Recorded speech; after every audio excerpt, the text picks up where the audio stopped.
The poem Pavilion of the United Kingdom at Dubai's EXPO 2020 had a special attraction for me. Much before the inauguration of EXPO 2020 on the 1st of October 2021, I was eager to visit the UK Pavilion because it was said that there was a huge 20-meter diameter facade made out of wood,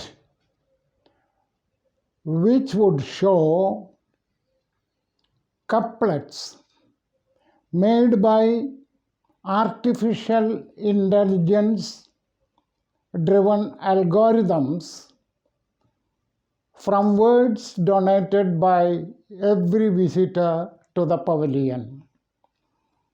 The pavilion itself was a conch-shaped pavilion, almost like a cone of ice cream, with the huge facade instead of the top of the cone.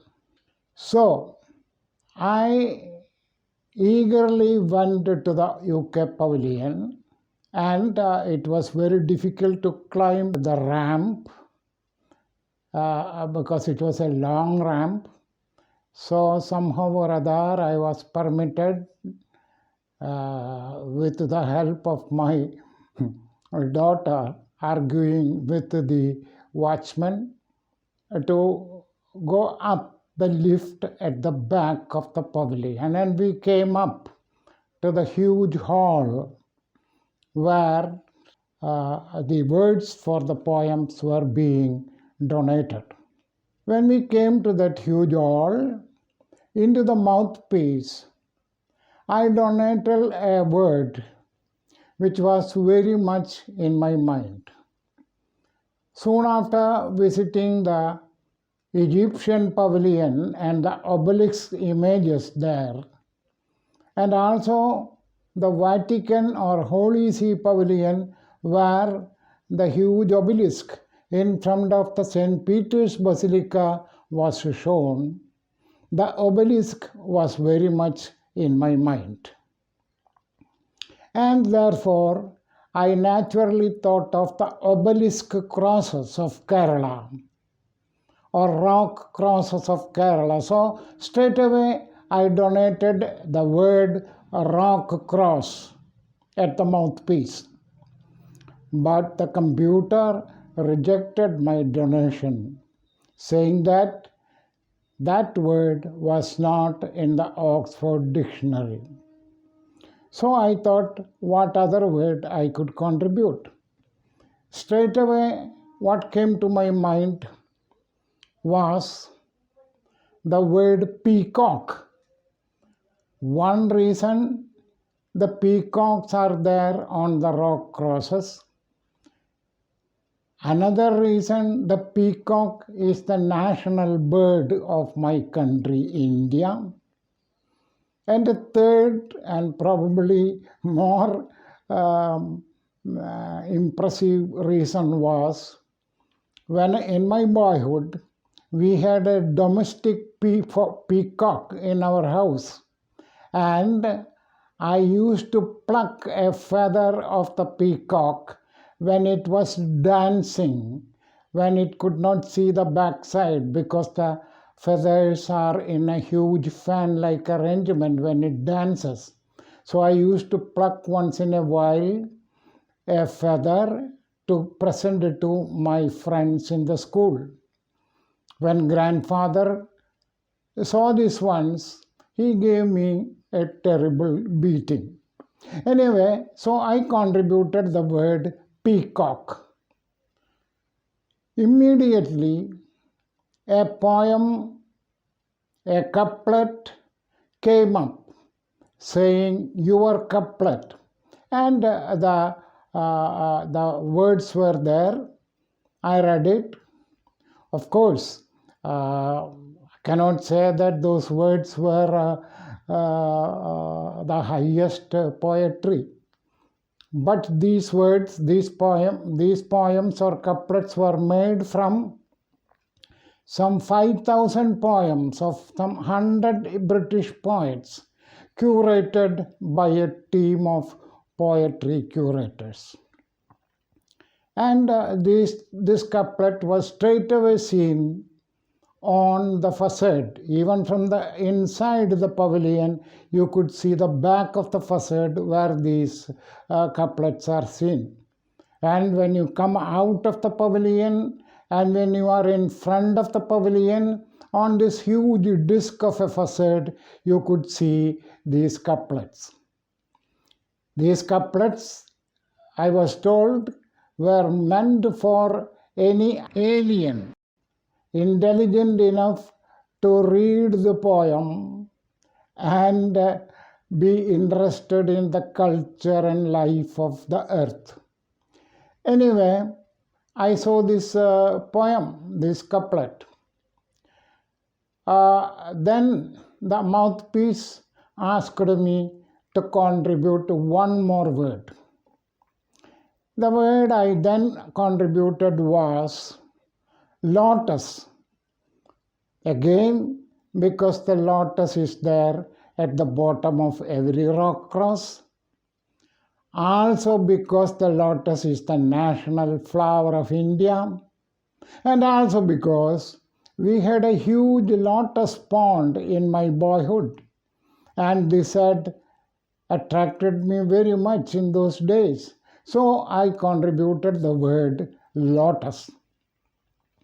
Immediately the word lotus came up on the architrave of the hall and also simultaneously on the facade.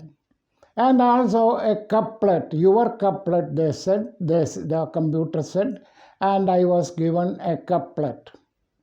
And that couplet, I might read, the lotus will come out of the sea, and we will believe. But what do we know?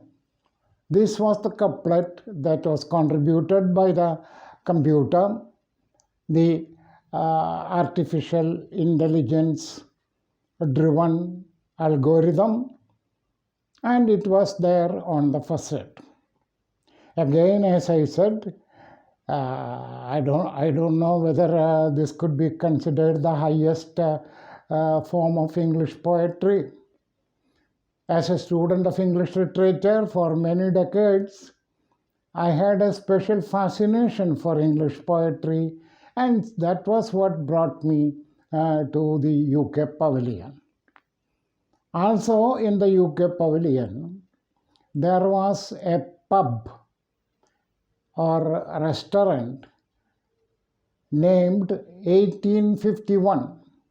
1851 was the year in which the first expo or great exhibition was held in England, in the Hyde Park, in a specially constructed auditorium or building called the Crystal Palace. So this pub was called 1851 in memory of that first expo or exposition or exhibition. And for a third word, I contributed the word horse. And the computer gave back my couplet, which was, I go down to the edge of the sea, and a horse comes up with a start. This was the couplet I got for my donation, horse.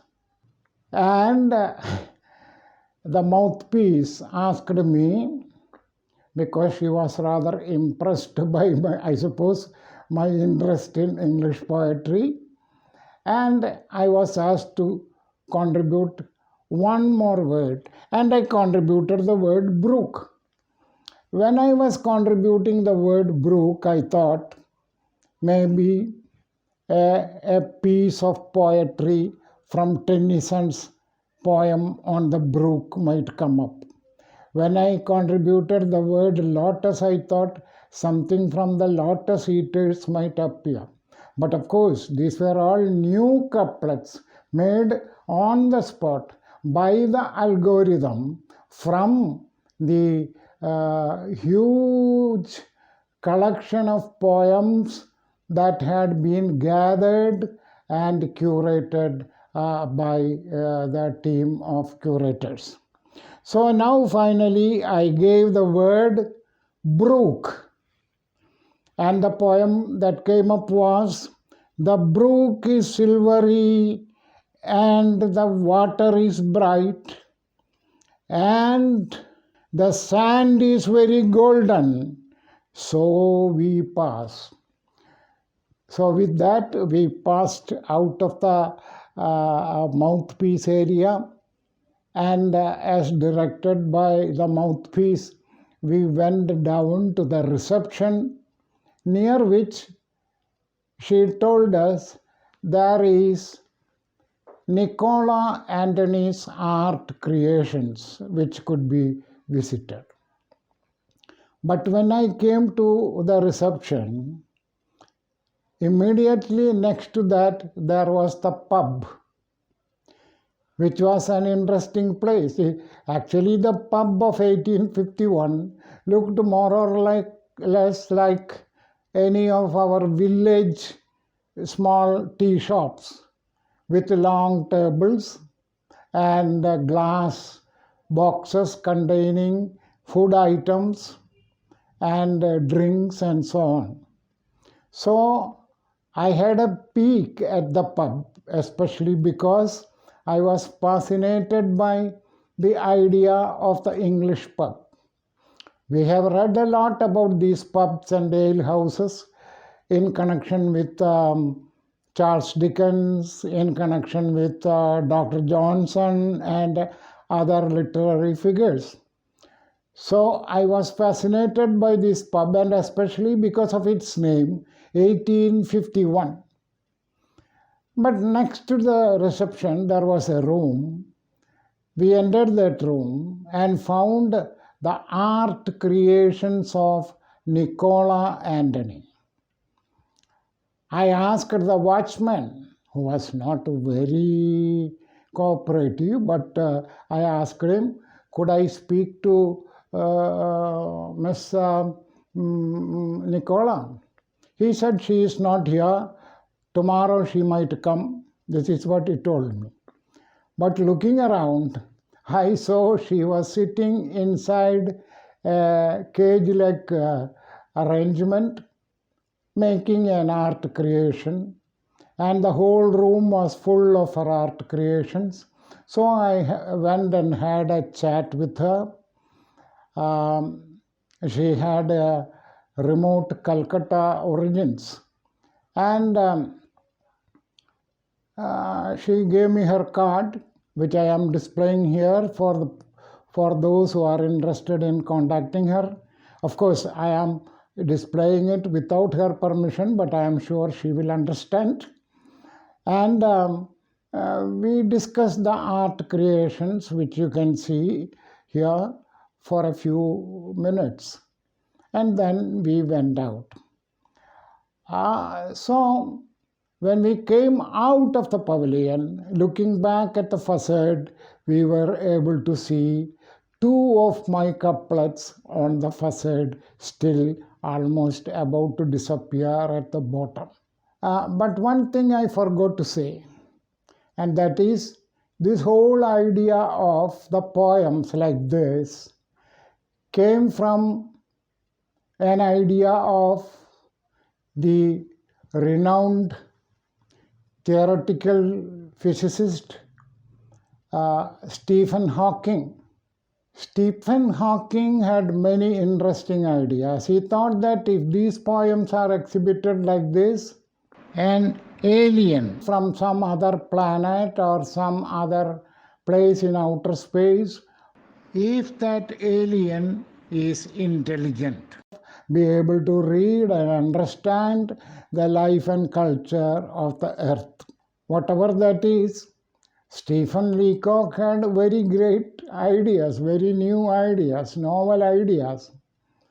Once he held a whole party on June 28th of 2009. He held a big party with balloons and hors and everything. But the invitation he sent only on the next day for the party. He thought that some time travelers will travel back and come to the party. But of course, nobody turned up. It was a disappointment for Hawking. But then he said, it is not possible to travel back in time. He mentioned it both in England and afterwards in Seattle in the United States. But of course, he said, it is possible that there might be some intelligent being one day in the distant future who might be able to find out how to travel back in time using a sort of time machine as described by H.G. Wells. And so this idea of Stephen Hawking has been put into practice by S. Devlin, the designer of the UK Pavilion. So for the first time that a woman has been appointed the designer of the UK Pavilion in all these years, right from 1851 to this time. But she has made a pavilion which announces or explains the motto of the EXPO, namely building future, making connectivity. Because in this pavilion, the LED lamps are made in China. The algorithm was designed in California, and the trees out of which the facade is made are naturally grown trees from Italy and Belgium. So all these countries and all these people are united to make this pavilion, thereby going to prove the motto of connectivity. The pavilion, I am sure, has attracted large numbers of people. As the expo is coming to an end, with nearly 2 crore people, 20 million people already having visited the venue of the expo, the British Pavilion has proved one of the most popular pavilions in the whole of Expo 2020.